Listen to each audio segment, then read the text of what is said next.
Have you ever seen a kit home before? Because I bet you have.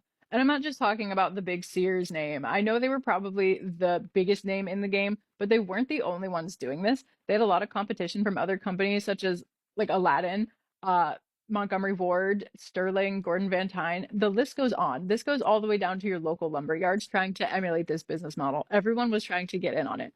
And when I first moved to the Midwest, I kind of fell into a rabbit hole about kit homes. I just thought they were so interesting. And that was actually where I learned that there's a difference between a kit home and a catalog home. I didn't realize there was a difference, but essentially, catalog homes were just the earlier models, the ones that we saw in the late 1800s, the early 1900s. And they were what they sound like. They were a home that you flipped through a catalog, you found one you liked, and you ordered it, and they would send you all the stuff to build it. But that's really what it was a building package. You were buying all of the supplies to build the house in the picture. You still had to know how to build the house. You still had to cut the lumber down to size. And they did come with instructions, but those instructions were really only good for people who knew what they were doing. This was not the everyman's job. So you probably still hired carpenters and tradesmen to build your house for you. It was very similar to traditional home construction, just cutting out the architect essentially and cutting out sourcing materials. But this is where Aladdin comes in, the company Aladdin. They pioneered ready cut lumber, where all of the lumber was already cut to size for you. Everything was labeled. All you had to do was plug A into B and you had a house. It was just like building furniture nowadays. And that is really where we start to see kit homes come alive as like a genre of houses. So that's kind of the difference in them is the catalog homes were more traditionally built and the kit homes were kind of prefab almost.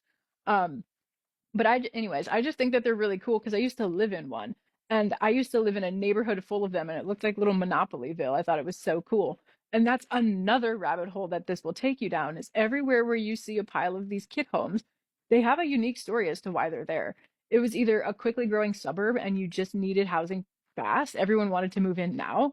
They were utilized for company towns when employers would build a bunch of houses to put their employees in, or post war boom, baby boom. Everyone wanted the American dream for cheap. Everyone wanted to build a house right now. And everybody has a really neat backstory for why they have these little kid homes. That's another fun rabbit hole you can go down. I know like Sears homes are one of the harder ones to identify.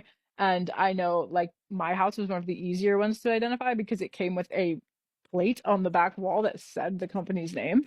But I'm just curious if you live in a kid home, if you've ever been in a kid home, who made it? What was the model? How did you figure it out? What were the tricks to finding out, who your maker was? Because every house has their own, every brand at least has their own tips and tricks and little hallmarks, and it's just very interesting. I think it's all very cool. So you have to let me know in the comments.